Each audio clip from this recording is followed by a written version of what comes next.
ராமானுஜாயன் மகா ஆழ்வார் எம்பெருமானார் ஜீயர் திருவடிகளே சரணம். அஸ்மத் ஆச்சாரியன் திருவடிகளே சரணம்.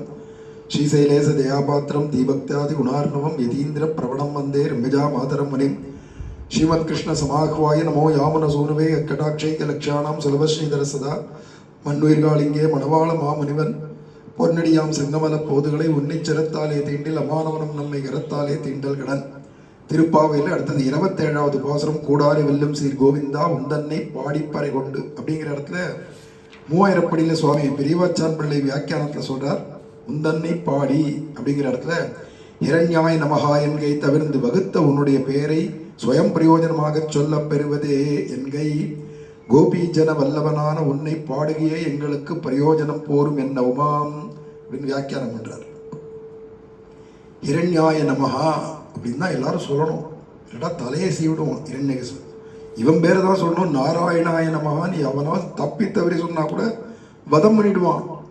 அப்படிங்கிறதான காலத்துல பிரகலாத ஆழ்வான் எப்படி தைரியமா நாமன் சொன்னானோ அது மாதிரி இப்ப என்ன இரண்யனா இருக்கான். அவன் தான் போயிட்டானே.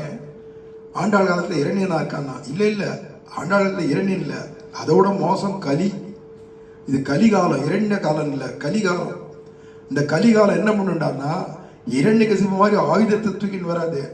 என்னன்னா உலக விஷய சுகபோகங்கள்ல உன்னை பிடிச்சி தள்ளுமே தவிர நாமத்தை சொல்ல விடாது. எப்படியாவது ஒரு விதமா உன் மனசை கலக்கி உலக விஷயத்தையே அனுபவிக்க பார்க்குமே தவிர நாமத்தை சொல்ல ஒட்டாதுதான் கலி.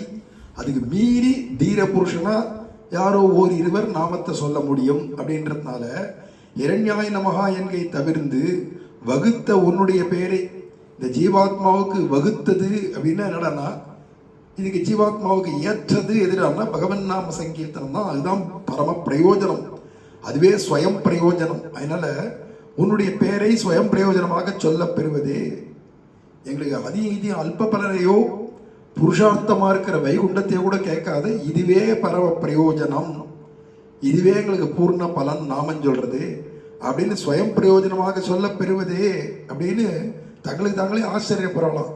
இது பகவானுடைய கிருபை இல்லைன்னா எப்படி வரும் நம்ம வாயில நாமம் அப்படிங்கிறத சொல்ற. அதுவும் கலியில இதுதான் தர்மம் கலிக்கு. ஆனா சொல்ல விடாது சுலபமா. அதுக்கு மிஞ்சி சொல்ல வைக்கிறதே பாக்கியம்.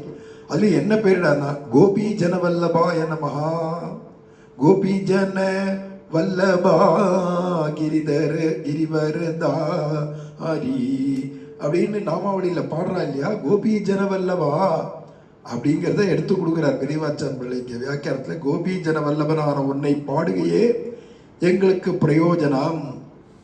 ராதா வல்லபன்னோ ருக்மிணி காந்தன்னோ பேரை சொல்றதை காட்டிலும் கோபி ஜன வல்லபன். ஏன்னா நம்மளும் ஒரு கோபி ஆயிடலாம்.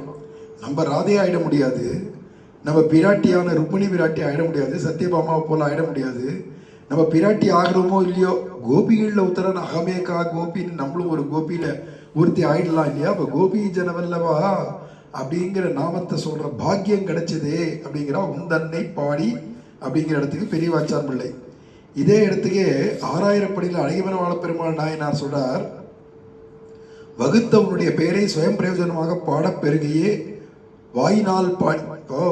பாக்கிய விசேஷம் சுயம் பிரயோஜனமா பாடுறது. இதுக்காக தான் இந்த மனுஷ ஜென்மாவே. ஆனா அதை விட்டுட்டு எல்லாரும் இருக்கா, அவளை பத்தி நமக்கு இல்லை. நமக்கு சொல்ற பாக்கியம் கிடைச்சதா பகவத் கிருபை. இதுல ஆரம்பிச்சது எப்படியோ அப்படியே தானே முடிக்கணும். 5வது பாசுரத்துல வாயினால் பாடின்னு ஆரம்பிச்சா முடிக்கச்ச உந்தன்னை பாடி பறை கொண்டுன்னு முடிக்கிறான் 27வது பாசுரத்துல.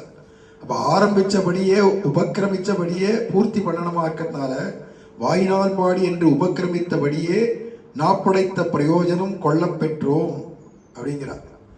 நாக்கு படைச்ச பிரயோஜனம் அல்லது வாக்கு கொடுத்த பிரயோஜனம். நாக்குன்னு ஒண்ணு, வாக்குன்னு ஒண்ணு.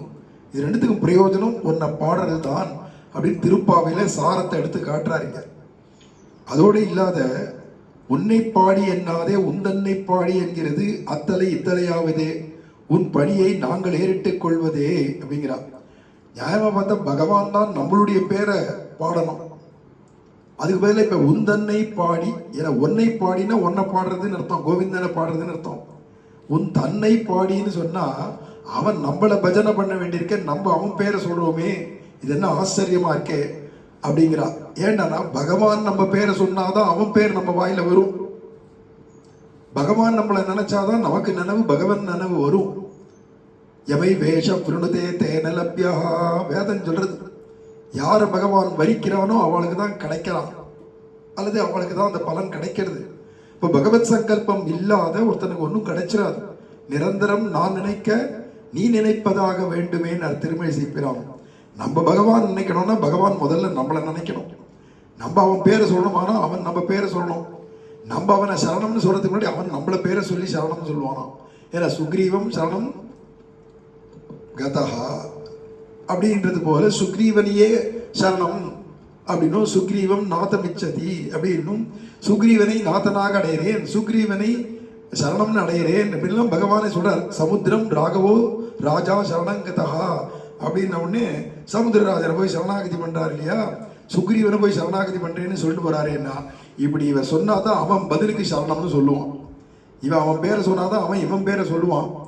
இவன் அவனை நினைச்சாதான் அவன் இவனை நினைப்பான்.